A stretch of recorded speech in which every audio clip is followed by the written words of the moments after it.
مجھے اس کے انداز میں تھوڑی گھبراہٹ محسوس ہوئی، جیسے وہ نہیں چاہتی تھی کہ میں یہاں پر آؤں۔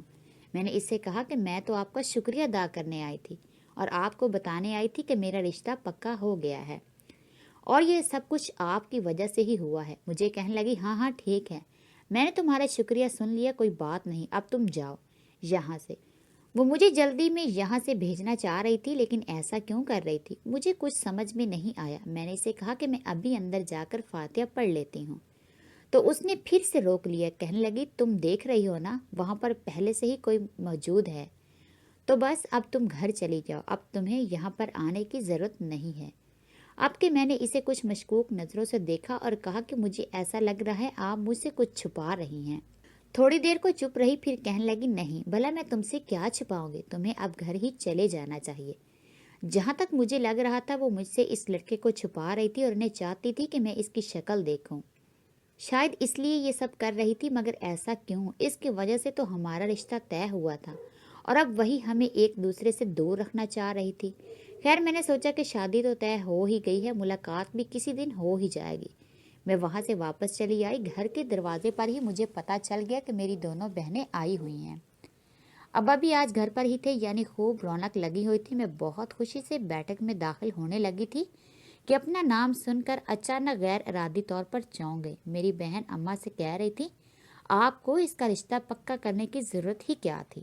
دوسری بہن بھی کہنے لگی کہ ہاں، یہ بالکل ٹھیک کہہ رہی ہے، اتنی تو اس کی عمر ہو گئی ہے، چلی گئی تو گھر کے کام کون کرے گا اور آپ لوگوں کا دھیان کون رکھے گا؟ مجھے اپنی بہنوں کی یہ باتیں سن کر اور ان کی خود غرض سوچ کے بارے میں جان کر بہت دکھ ہوا۔ شروع سے ہی میری ان سے بنی نہیں تھی، مگر میں نے ہمیشہ ان دونوں کو پیار ہی دیا تھا۔ وہ دونوں چونکہ مجھ سے چھوٹی اور ایک دوسرے کی ہم عمر تھی، اس لیے وہ آپس میں ہی لگی رہتی تھی اور میں شروع سے ہی اکیلی رہی، اور اماں ابا کا رجحان بھی زیادہ تر ان دونوں کی طرف ہی رہا اور میں مزید اپنے خول میں سمیٹتی چلی گئی۔ شاید میں کچھ زیادہ ہی احساس تھی جو یہ باتیں محسوس کرتی تھی، ورنہ یہ تو ہر گھر میں ہی ہوتا ہے کہ کچھ بچوں میں سے ماں باپ دوسروں کی نسبت زیادہ پیار کرتے ہیں۔ وہ دونوں جو بھی کام کرتی اکٹھے کرتی تھی اور انہوں نے کبھی مجھے اپنے کسی کام میں شامل نہیں کیا تھا۔ اماں بھی زیادہ فوقیت ان دونوں کو چھوٹی بہنیں ہونے کی وجہ سے دیتی تھی اور میں چپ رہ جاتی تھی کہ کوئی بات نہیں، میری تو بہنیں ہیں، میں ہی بڑی ہوں تو مجھے ہی قربانی دینی ہوگی۔ میرا رشتہ آتا تھا اور ان دونوں کو پسند کر جاتے تھے، حالانکہ ان دونوں سے زیادہ خوبصورت میں تھی، مگر جو بد دعا بچپن سے ہی میرا پیچھا کر رہی تھی، اس کی وجہ سے میں اس معاملے میں بھی ان دونوں سے مار کھا گئی اور وہ دونوں بیاہ کر کافی اچھے گھروں میں چلی گئی۔ اور اب جب کہ میری شادی ہونے والی تھی تو ان دونوں کو مسئلہ نہیں ہونا چاہیے تھا۔ مجھے بہت دکھ ہوا کہ وہ کتنا غلط سوچ رہی ہیں کہ میری جانے کے بعد اماں ابا اکیلا رہ جائیں گے تو مجھے شادی نہیں کرنی چاہیے۔ بھائی بھی تو تھا جو باہر پڑھ رہا تھا اور اب اس کی تعلیم بھی مکمل ہونے والی تھی، تو وہ بھی واپس آ کر اماں ابا کے ساتھ رہ ہی سکتا تھا، تو اس صورت میں میری شادی نہ ہونے کا کوئی جواز ہی نہیں رہتا تھا۔ پہلے میں نے سوچا کہ جا کر انکار کر دوں کہ مجھے کوئی شادی نہیں کرنی، لیکن خیال آیا کہ مجھے بھی اب تھوڑا خود غرض بن جانا چاہیے۔ بچپن سے ہی اپنے حصے کی خوشیاں قربان کرتی آئی ہوں، مگر اب زندگی پر میرا بھی تھوڑا حق ہے۔ میں اپنے کمرے سے باہر ہی نکلی اور نہ ہی ان سے جا کر ملی۔ تھوڑی دیر کے بعد وہ چلی گئی۔ اگلے دن کی بات تھی، میں کمرے میں سو رہی تھی کہ دروازے پر اچانک دستک ہوئی۔ میری نیند ٹوٹ گئی۔ گھر پر کوئی بھی موجود نہیں تھا۔ اماں بازار گئی ہوئی تھی اور ابا اپنے کام پر تھے۔ دروازے پر ایک خوش شکل سا لڑکا کھڑا تھا۔ میں نے سوچا کہ شاید کوئی چیز بیچنے آیا ہوگا، تو میں نے انکار کرتے ہوئے ابھی دروازہ بند کرنے ہی لگی تھی کہ اس نے ایک دم مجھے میرے نام سے پکارا، تو میں ٹھٹک کر رہ گئی۔ اب مجھے نہیں جانتی، لیکن میں آپ کو جانتا ہوں، جس کے ساتھ آپ کی شادی طے ہوئی ہے، وہ میرا دوست ہے۔ کیا آپ نے اس کے بارے میں کچھ معلومات کروائی کہ وہ کون ہے، کہاں رہتا ہے، کس طبیعت کا ہے؟ میں نے بے اختیار نفی میں سر ہلا دیا کہ یہ میرے گھر والوں کا ہی کام ہے، انہیں پتہ ہوگا، مجھے اس بارے میں کچھ علم نہیں۔ وہ لڑکا کہنے لگا، دیکھیں، مجھے غلط مت سمجھیں، مگر میں نہیں چاہتا کہ کسی لڑکی کی زندگی برباد ہو جائے، چاہے اس کے لیے مجھے اپنی دوستی ہی کیوں نہ داؤ پر لگانی پڑے۔ میرا مشورہ آپ کو یہی ہے کہ آپ یہ شادی توڑ دیں۔ میں نے ناگواری سے اسے دیکھا اور کہا، کیا آپ یہ مشورہ دینے والے ہوتے کون ہیں؟ میں آپ کو جانتی تک نہیں، اور مجھے کیا پتا سچ کہہ رہے ہیں کہ جھوٹ۔ تو وہ کہنے لگا کہ آپ کو یقین نہیں آتا تو آپ میرے ساتھ چلیں اور سب کچھ اپنی آنکھوں سے دیکھ لیں کہ میں ایسا کیوں کہہ رہا ہوں۔ آپ کا منگیتر اس وقت کسی اور لڑکی کے ساتھ ہے۔ مجھے یقین نہیں آ رہا تھا کہ قسمت میرے ساتھ اتنا بڑا کھیل بھی کھیل سکتی ہے۔ وہ مشکل ہی تو مجھ پر سے بد دعاؤں کے اثرات ہٹے تھے کہ اب یہ دن بھی دیکھنا باقی تھا۔ میں بغیر کچھ سوچے سمجھے دروازے کو بند کر کے اس کے ساتھ چل گئی کہ دیکھ ہی لوں کہ وہ سچ کہہ رہا ہے یا نہیں۔ وہ مجھے لے کر ایک ریسٹورنٹ میں چلا آیا اور کچھ دور اشارہ کر کے کہنے لگا کہ وہ دیکھیں، آپ کا ہونے والا شوہر اس لڑکی کے ساتھ وہاں پر بیٹھا فلرٹ کھا رہا ہے۔ لڑکے کی میری طرف پشت تھی، اس لیے میں اس کی شکل نہیں دیکھ پائی، اور ویسے بھی میں نے اسے کون سا پہلے دیکھ رکھا تھا، مجھے تو ابھی تک اس کے نام کا بھی نہیں معلوم تھا۔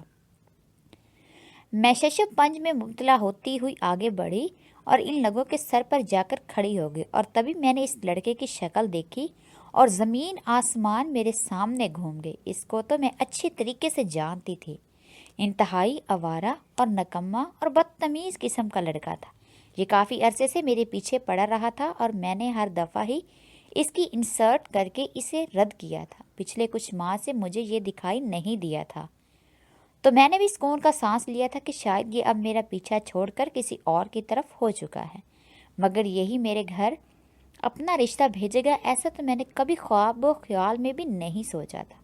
اب مجھے سمجھ آ رہا تھا کہ اس کے ماں باپ نے مجھے دیکھنے کی فرمائش کیوں نہیں کی تھی، کیونکہ وہ پہلے سے ہی مجھے جانتے جو تھے۔ وہ مجھے دیکھ کر کافی گھبرا گیا تھا، جس سے اس بات کی تصدیق ہو گئی کہ واقعی اس نے ہی اپنے ماں باپ کو میرے گھر بھیجا ہوگا۔ مجھے دیکھ کر وہ بخلا گیا تھا اور معذرت کرنے لگا کہ یہ لڑکی تو میری کچھ نہیں لگتی اور مجھ سے ہی پیار کرتا ہے اور صرف مجھ سے ہی شادی کرے گا، مگر میں اس جھوٹے اور دھوکے باز شخص کے ساتھ اپنی زندگی برباد نہیں کر سکتی تھی، اس لیے اسی وقت رشتہ توڑنے کا کہہ کر وہاں سے باہر نکل آئی۔ باہر نکلی تو وہ لڑکا وہیں کھڑا تھا، مجھے کہنے لگا حلیے میں آپ کو گھر چھوڑ دوں۔ چلیے میں آپ کو گھر چھوڑ دوں۔ اس وقت میری حالت بہت خراب ہو رہی تھی اور مجھے نہیں لگتا تھا کہ میں پیدل چل کر گھر واپس جا پاؤں گی۔ وہ مجھے لے کر اپنی گاڑی کی طرف آ گیا اور تبھی مجھے حیرت کا ایک اور شدید جھٹکا لگا، کیونکہ یہ تو وہی گاڑی تھی جس میں وہ لوگ رشتہ لینے آئے تھے اور جس کو میں نے اس دن بھی دیکھا تھا۔ یہ گاڑی اس کی تھی یا اس کے دوست کی، مجھے کچھ سمجھ میں نہیں آیا۔ میں نے اب کے دھیان سے اس کی پشت کو دیکھا تو میں جان گئی کہ اس دن اس قبر پر جو لڑکا فاتحہ پڑھ رہا تھا وہ یہی تھا، کیونکہ میرا منگیتر جس سے میں ابھی منگنی توڑ کر آئی تھی وہ اتنی اچھی جسامت نہیں رکھتا تھا۔ میں گاڑی کے پاس کھڑی یہی سب سوچ رہی تھی کہ وہ لڑکا کہنے لگا کہ کیا ہوا، آپ بیٹھ کیوں نہیں رہے؟ اب تو مجھے اس پر بھی شک ہو رہا تھا کہ وہ ہے کون۔ میں اس کو کوئی جواب دیے بغیر گھر پلٹ آئی۔ اب اس سارے سچ کا خلاصہ تو وہ بڑی فقیر عورت ہی کر سکتی تھی۔ میں گھر گئی تو اماں واپس آ چکی تھی، انہیں سب پتہ چل چکا تھا کہ میں رشتہ توڑ آئی ہوں، اور بجائے مجھ سے خفا ہونے کی وہ بہت خوش لگ رہی تھی اور مجھے یہ کہہ رہی تھی کہ میں نے جو کیا ہے بالکل ٹھیک کیا ہے۔ مجھے ماں پر حیرانی ہوئی کہ اپنی بیٹی کا رشتے ٹوٹنے پر بھلا کون ماں خوش ہو سکتی ہے۔ اگلے دن ہی کی بات تھی جب میں نے اپنے گھر کے آگے وہی گاڑی آ کر رکتے دیکھی اور اس میں سے وہی لڑکا باہر نکلا، اس کے ساتھ اس کے ماں باپ بھی تھے۔ میں سوچنے لگی کہ آخری اپنے ماں باپ کے ساتھ ہمارے گھر پر کیوں آ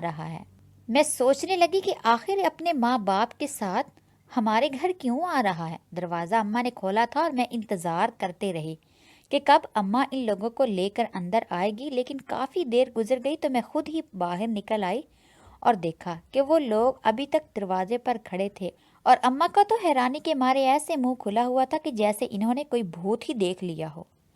اس لڑکے کی ماں کہنے لگی کہ سریا ایسے کیا دیکھ رہی ہو، کیا آپ پہچانا نہیں کہ ہم کون ہیں؟ میں نے الجھن سے اماں کو دیکھا جن کے چہرے پر ہوائیں اڑ رہی تھی۔ گھبراتے ہوئے ان کو کہنے لگی نہیں میں نے پہچان لیا ہے، آپ لوگ اندر آ جائیں۔ وہ عورت اندر آتے ہی میرے گلے لگ گئی اور مجھے پیار کرنے لگی اور مجھے بار بار کہنے لگی میری بچی، میری سارا کی نشانی۔ میں نے انہیں الجھن سے پیچھے کیا تو اور پوچھا کون ہے آپ؟ تو وہ رونے لگی اور کہنے لگی کہ میں تیری سگی خالہ ہوں۔ میں نے اماں کی طرف دیکھا کہ یہ عورت کیا کہہ رہی ہے۔